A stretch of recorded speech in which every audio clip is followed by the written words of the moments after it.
Welcome to AEHelp.com's IELTS test preparation videos.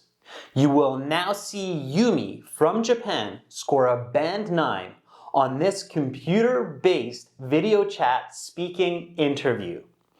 After the interview, I will give you pointers and strategies on what you can do to increase your band scores when you're doing this kind of computer-based video chat. Again, for this interview and lesson, we have partnered with Cambly, a world-class app that lets you connect with a native English-speaking tutor 24 hours a day, 7 days a week. Also, Cambly has given us this discount code to save on 1, 3, and 12-month plans. The code is also in the video description. And with this discount, you will get 4 months of free English practice when you sign up for a 12-month plan. And don't worry, for any canceled 3-month and 12-month minutes, Cambly will refund your payment. As well, Cambly has given us this lesson challenge. The 5th person to tell us who Yumi thinks is responsible for customer satisfaction will get 60 minutes of free English practice with a Cambly professional. Download Cambly today and begin improving for your next IELTS exam. Now watch and learn.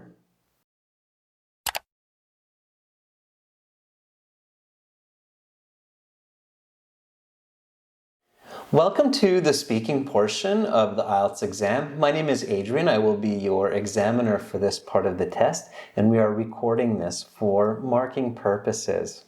I will give you instructions for each part. What is your full name?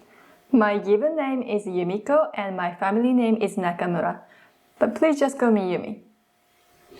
Okay, Yumi, for part 1, I will ask you a couple of questions to get to know you better and some questions on a general topic.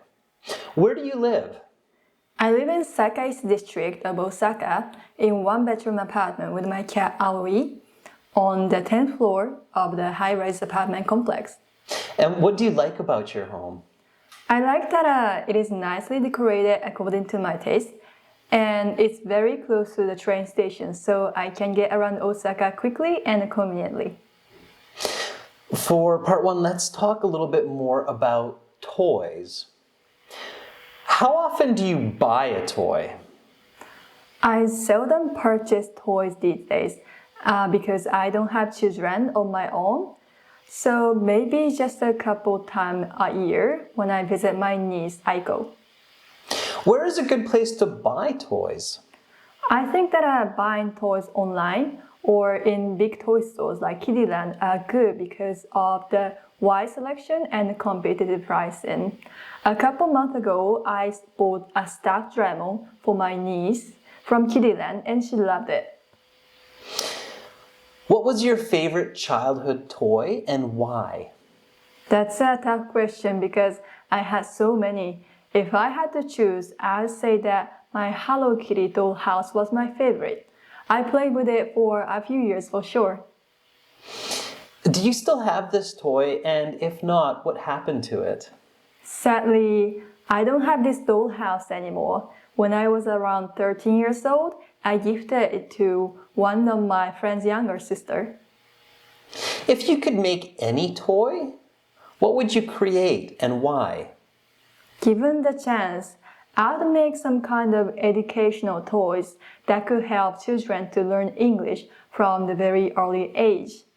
Maybe like a tiny robot that kids can sing songs with. That could be fun. How have toys changed in the last 20 years? Definitely they have. With the rapid advancement of technology, the toys have become way cooler than a couple decades prior. There's so much mechanics and software that goes into some toys. Also, video game consoles are just unreal these days. I mean that new PS5 has incredible graphics and gameplay. That's the end of part 1. Now we will continue with part 2. For part 2, I will present you with a card on your screen. You will have 1 minute to read the questions. There is note paper and a pencil in front of you. You can use that to take notes in the 1 minute if you wish. And then you will have 2 minutes to speak. I will tell you when to start and when to stop. Okay? Your 1 minute preparation time begins now, Yumi. You can now see the card. You can begin planning.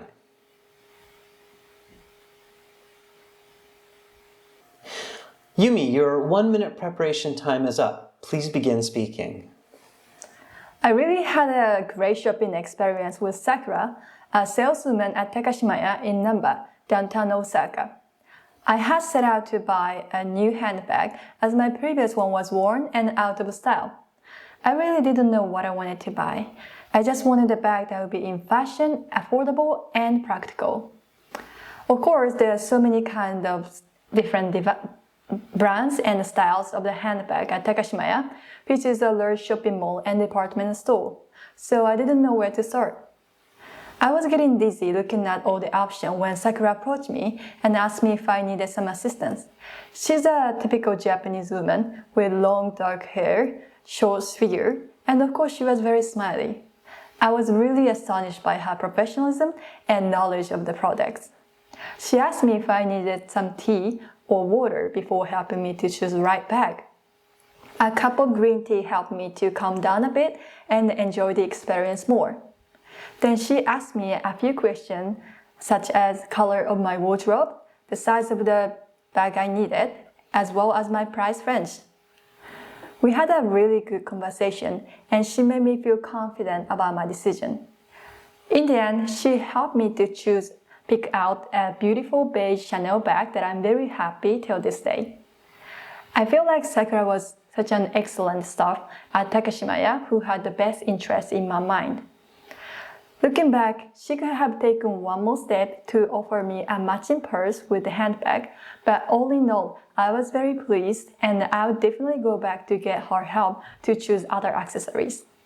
Your time is up, Yumi, so please stop there. Now we will continue with part 3. For part 3, I will ask you a question related to your response and some questions connected to the topic of part 2. How often do you meet with customer sales agents that are as professional as Sakura? Fortunately, I often meet with sales reps that are as professional as Sakura was. In Japan, customer care is held in the highest regard, and it is not only shameful to give less than amazing customer help, but also employees will certainly lose their job if they are rude. Let's talk about customer service. What are important points to pay attention to for salespeople when dealing with customers? As I mentioned in the previous pod, the customer needs are really important to consider. So the sales rep should ask questions like Sakura did to find this out. Also, it is important to be polite with the customer as their money keeps the business alive. What behaviors should be avoided by professional customer agents? Definitely, being rude to the customer should be avoided at all costs.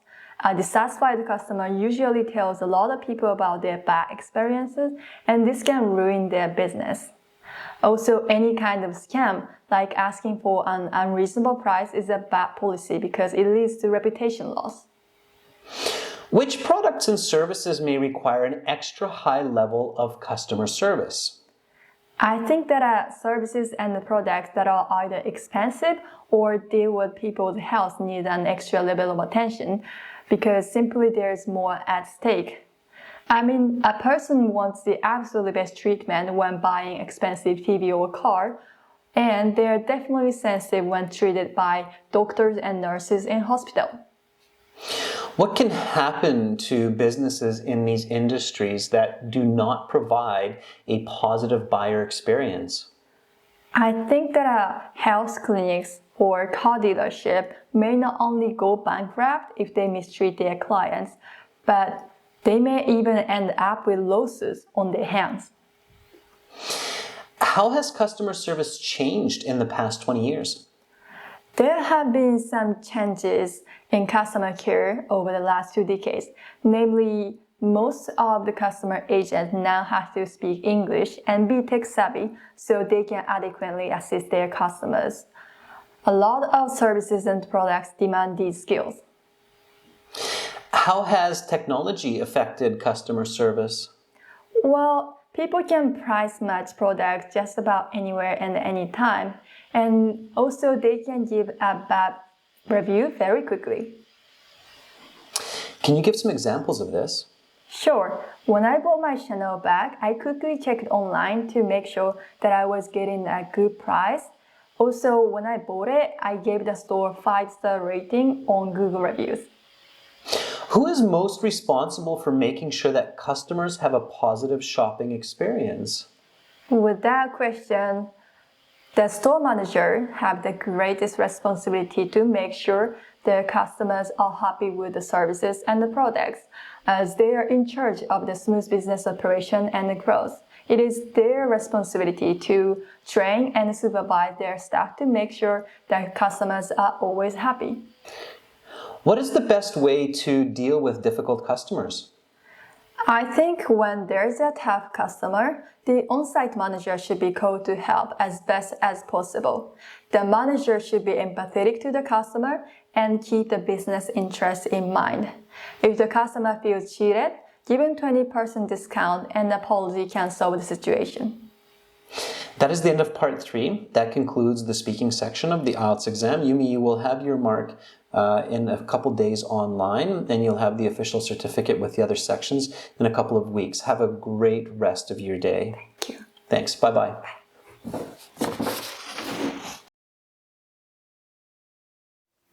For this performance, on a bad day, Yumi would get a band 8.5. On a good day, she would get a band 9. This is because she is clearly between a very good and expert user of the English language. Yumi's fluency and coherence are top level. She doesn't pause much at all to think about ideas.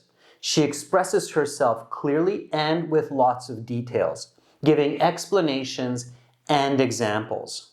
Furthermore, Yumi uses a wide range of grammar, and she has excellent lexical resource, including phrasal verbs and idioms. Yumi has a slight Japanese pronunciation. However, her diction and her pronunciation are very clear, and it's easy to understand her. For these reasons, Yumi could very well get a perfect score. Now, here are some points to remember when you are doing the computer-based video chat version of the IELTS exam. Follow these tips and you will get a higher score. When doing the computer-based video chat version of the IELTS speaking interview, firstly, it's important to position yourself comfortably in your chair and make sure that your headset and microphone are also comfortable. Now, when you're speaking through a computer camera and microphone, these act as filters. So you need to be melodramatic. This means that you want to emphasize about 10% more than usual. In this way, you will seem natural to the examiner.